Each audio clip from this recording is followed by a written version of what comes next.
Dusome ijambo ry'Imana mu Byakozwe n'Intumwa 15 umurongo wa 10. Bibiliya iravuga ngo nuko niki gitumye mugerageza Imana mwikoreza abigishwa imitwaro basokuruza batashoboye kwikorera, ndetse natwe nuko. Ahubwo twizera yuko ubuntu bw'Umwami Yesu aribwo buzadukiza, kuko nabo uzabakiza nabwo. Amen. Turabasuhuje, turakomeje n'inyigisho yacu ivuga hejuru y'ubuntu. Twatangiye kwigisha hejuru y'ubuntu, ariko duhera ku mategeko. Icyo twibandaho uyu munsi, turashaka kwigisha ubuntu bw'Imana ni iki. Turasobanura ubuntu mu Isezerano rya Kera dukurikije ururimi rw'Igiheburayo ndetse n'ururimi rw'Ikigiriki mu Isezerano Rishya. Mu ncamake, ubuntu bw'Imana ni ikinyuranyo. Ubuntu bw'Imana ni ikinyuranyo cy'amategeko. Ni ukuvuga ngo muri Bibiliya yose, iyo uvuze ubuntu ubu uvuze igihabanye n'amategeko. Iyo uvuze amategeko uba uvuze igihabanye n'ubuntu. Kandi gusobanurwa ubuntu muri Bibiliya ni ibintu by'ingenzi cyane.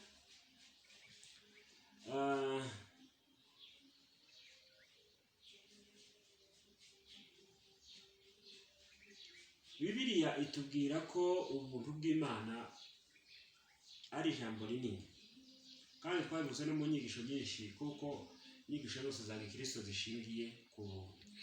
N'umwihariko w'ubukristo ni ubuntu.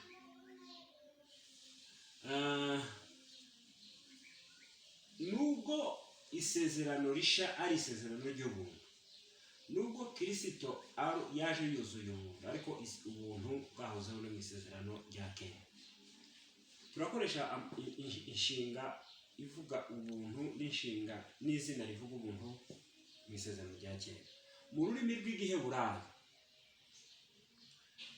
ijambo inshinga Chanan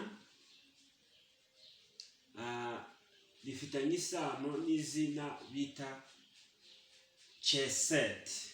Chanan ni igitekerezo ririmo inshinga irimo igitekerezo kigaragaza kugira impuhwe, cy'impuhwe, igitekerezo cyo kugira impuhwe, cyangwa se bigasobanura kugira ubuntu.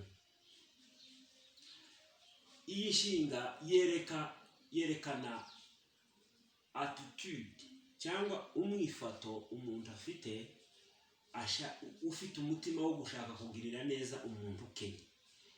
Kurya umeze, wumva ufite impuhwe, ufite imbabazi, ufite kugirira neza umuntu udafite, ugize icyo abuze.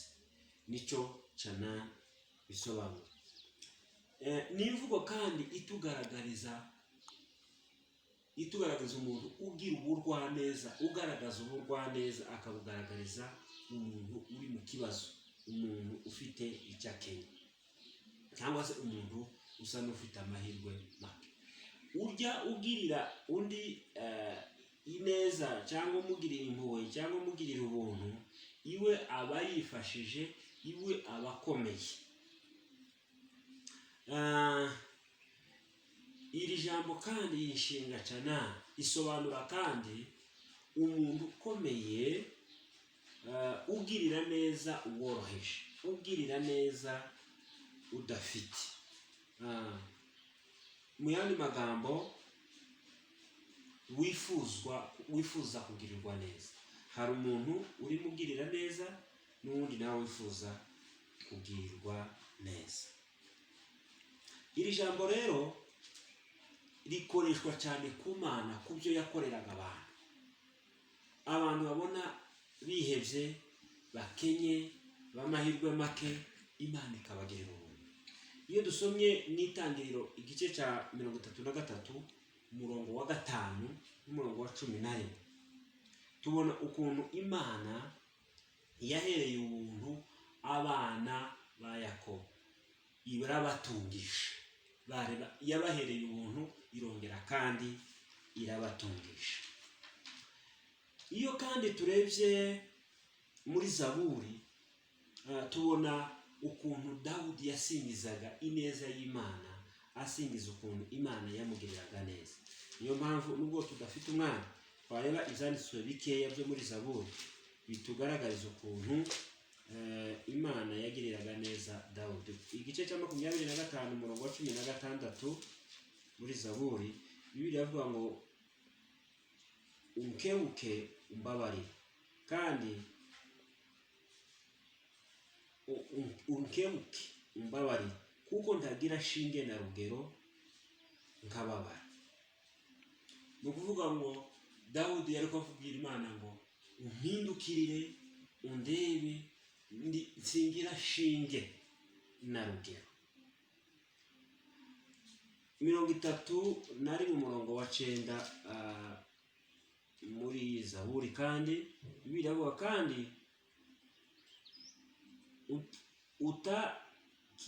utakingiranye gufatwa n'amaboko y'umwanzi, washize ibirenge byaje ahantu hagari.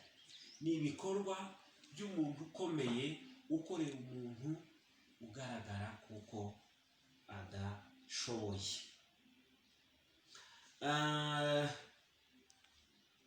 Noneho muri iri jambo ry'igiheburayi ryitwa Chana, harimo n'irindi zina bita Chen, rifitanye isano na Chana, rigaragaza ineza cyangwa rigaragaza ubuntu butari bwitezwe. Mu yandi magambo, ni ineza uha umuntu kandi atarayiteze. Ni ubuntu ugirira umuntu ategereje kuko icyo kintu yagihabwa. Iryo ni ryo jambo ubuntu kandi mu Isezerano rya Kera.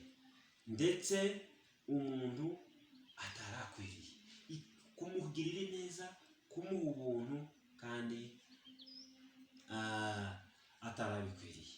Mu yandi magambo, iyi Chen iyo isobanura kugirira neza umuntu mu maso y'umuntu utari ubikwiriye, ukamukundwakaza, ukamugirira impuhwe. Zaburi ya 84 umurongo wa 12 tuyisome turebe icyo gikorwa. 84 umurongo wa 12, Bibiliya iravuga ngo kuko Uwiteka Imana ari izuba n'ingabo inkingira, Uwiteka azatanga ubuntu n'icyubahiro, ntazagira ikintu cyiza yima abagenda batungana. Ni ukuvuga ngo Chen, buno buntu bwanditse hariya, kugira neza mu maso y'umuntu runaka, ukamukunda, ukamwubaha kandi atarabikwiriye. Harimo n'irindi jambo ryitwa Chanun, risobanura umunyabuntu, umunyembabazi, umunyempuhwe. Ni amajambo ari muri Bibiliya.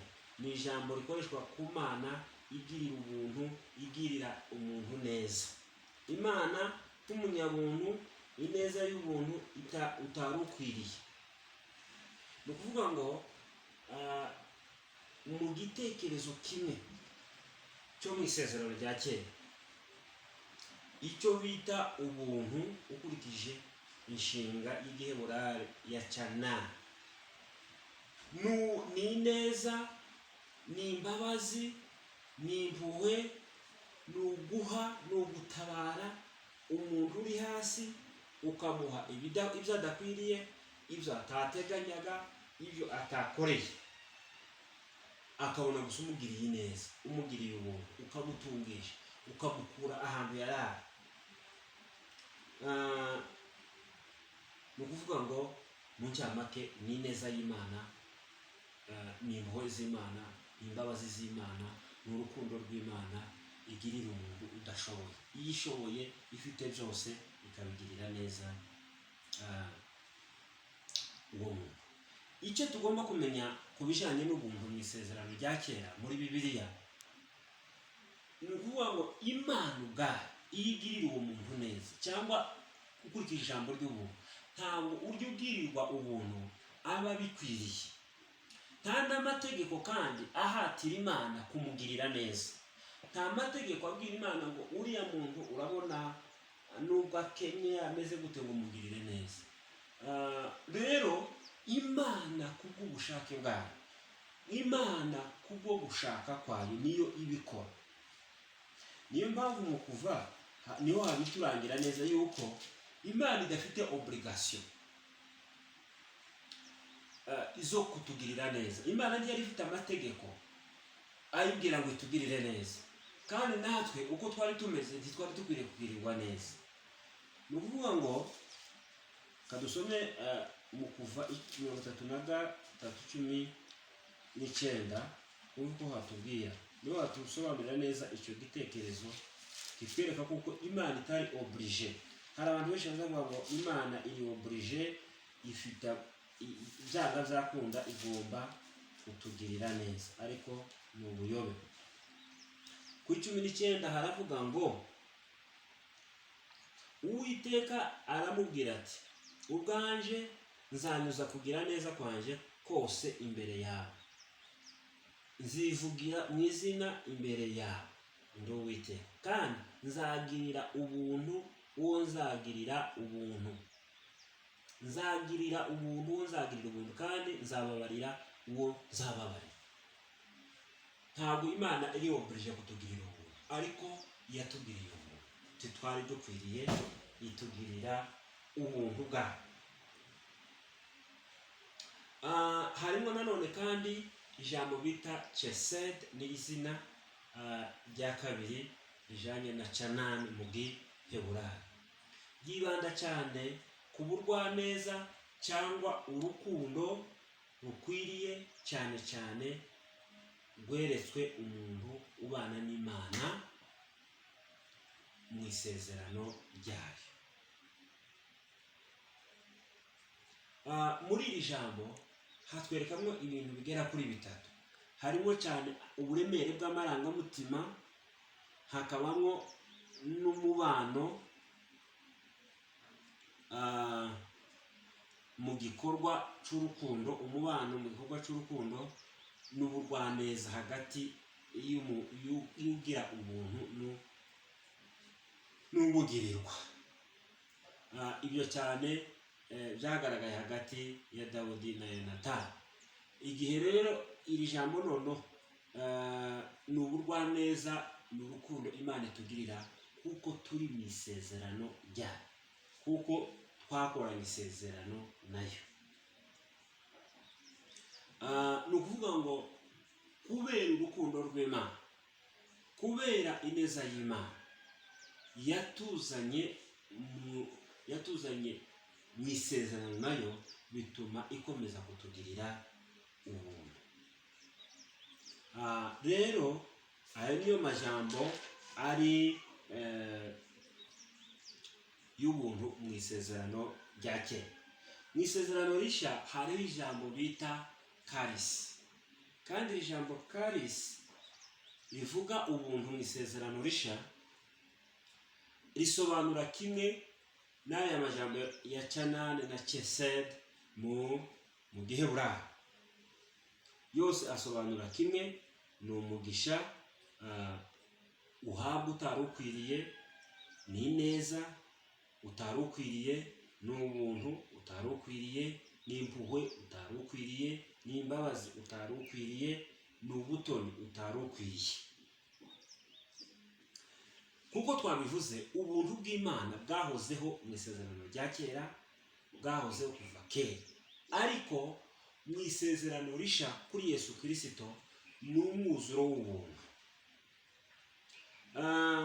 Kristo yagaragaye mu isi aje mu mwuzuro wo mu rwego rwo hejuru bw'ubuntu bw'Imana. Ubwo buntu bw'Imana bwagaragaye mu gutanga impano itarondoreka Yesu Kristo, ndetse no mu rupfu rwe rwo ku musaraba, ubwo yitambaga nk'igitambo kizima cy'ibyaha byacu.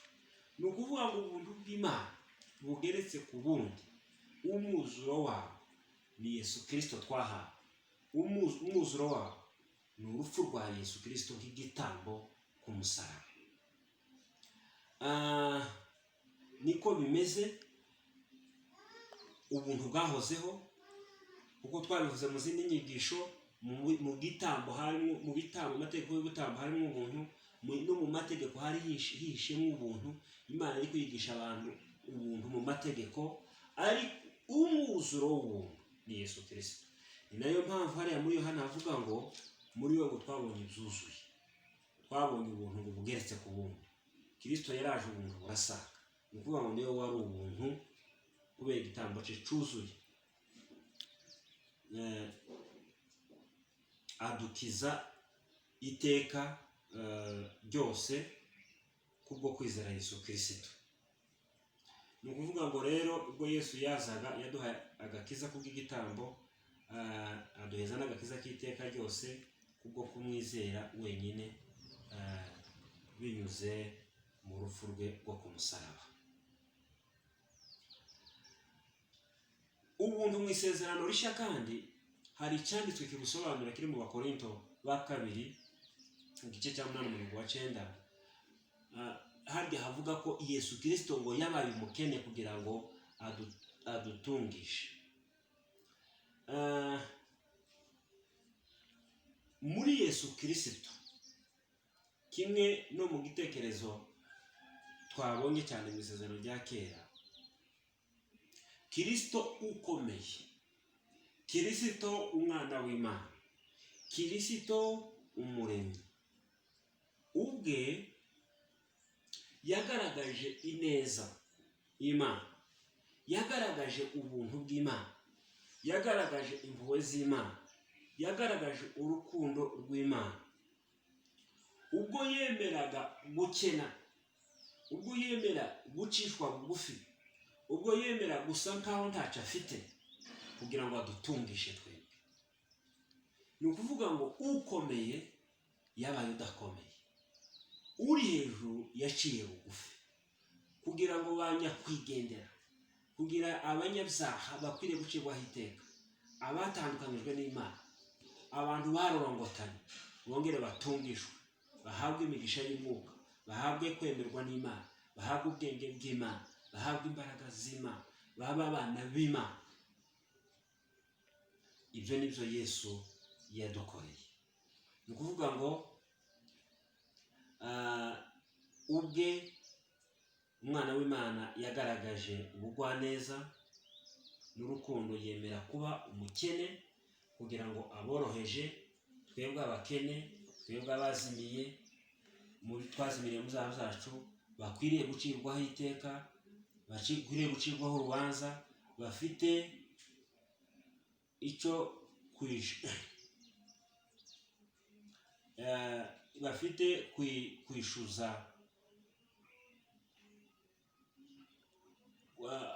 bafite mu yandi magambo abanzi b'Imana bahinduke inshuti z'Imana, bahinduka abatunzi, duhinduka abatunzi, duhabwa inyungu tutari dukwiriye, duhabwa amahirwe tutari dukwiriye, duhabwa urukundo tutari dukwiriye. Rero tumenye neza yuko mbere ya Kristo hariho ubuntu, ariko ubwo Kristo yaje umwuzuro w'ubuntu warabonetse. Mureke mbabwire, mu gihe cya Yohana ikintu cy'ingenzi cyari gihari ni amategeko. Igihe Yesu yari ku isi, yaje ku isi, yasanze ikintu cy'ingenzi ari amategeko. Mu kuvuga ngo abafarisayo n'abasadukayo iyo wakoraga amategeko nawe wasaga n'ubakoze mu jisho, ndetse na Mose ubwe yarubahirizwaga nk'umuntu wazanye amategeko. Ariko icyo tugomba kumenya, amategeko tiyashyiriweho kuba igikoresho cyo kuduhuza n'Imana cya burundu. Amategeko yari ay'igihe gito, amategeko yari ay'umwanya muto. Ntabwo amategeko yaje ari igikoresho. Ubwo Kristo yaje gukuraho amategeko. Amategeko nk'uko twabivuze yari umushorera utugeza kuri Kristo. Amategeko yari umushorera atugeza ku kuboneka kwa Kristo. Rero amategeko yazanye ibintu bihabanye n'iby'ubuntu bazanye. Amategeko yaje kugira ngo tube abagahato. Amategeko yaraje kugira ngo dutsindwe. Amategeko yaduhinduye abagahato, aduhindura abatsinzwe, aduhindura abanyamwenda, aduhindura imbata. Ariko Kristo iwe yaje kudutungisha kubera yaje yuzuye ubuntu. Yatuzaniye umudendezo, atuzanira ubuntu bw'Imana butuma Imana itwemera, atugira abana b'Imana, atugira ibyaremwe bisha, atugira abaragwa, aduha umwuka, aduha gusabana n'Imana, aratuzura, atwicaranya na Kristo muri we ahantu ho mu ijuru. Bene data, icyo nababwira ni uko tugomba kwizera ubuntu, tukamenya aho butandukaniye n'amategeko. Hari abantu bihandagaza bibeshera ngo bazubahiriza amategeko. Ni ukubesha. Ubuntu burahagije, kuko ubuntu nibwo buduhesha agakiza. Ubuntu nibwo butubesha. Ubuntu nibwo kandi buduha ijuru, bukaduha n'ibindi byose. Ndagira ngo mbabwire ngo kuva mu isezerano rya kera kugeza mu isezerano rishya, uburyo Imana isabanamo n'abantu ni binyuze mu kwizera ubuntu bw'Imana. Twebwe imbere yayo turi abakene, turi abatindi bya kurya, ariko hashime Yesu wadutungishije, hashime Yesu waduhesheje imigisha, hashimwe Yesu waduhaye agakiza, hashimwe Yesu waduhaye gucungura, hashimwe Yesu waduhaye gutsindishirizwa, hashimwe Yesu waduhaye kwezwa, hashimwe Yesu Kristo wadushoboje kuba ubwoko bw'abana n'abatambyi bitavuye kuri twe. Twaremewe, twahindutse abana b'Imana, twahindutse ibikomangoma, turabo kwifuzwa kubera ubuntu bw'Imana. Amategeko nayera, ariko impamvu abantu bakomeza amategeko nuko batazi icyo yaziye. Ariko icyo yaziye si ukuduha agakiza, si ukuduha ubugingo, si ukuduha ijuru, si ukuduha ikindi kintu icyo ari cyo cyose. Amategeko yaraje kugira ngo atwereke ko turi abanyabyaha, atwereke ko twatandukanye n'Imana, atwereke kuko turi ba nyakwigendera, turi abakene. Ubuntu bwaraje kugira ngo butuzure, buduhuze n'Imana, butugire abatunzi, batunze ubwenge bw'Imana, batunze kumenya Imana, batunze imbaraga z'Imana, batunze gucungurwa, batunze iby'Imana yabikiye abayikunda. Ijambo ry'Imana ridufashe kandi rituganze.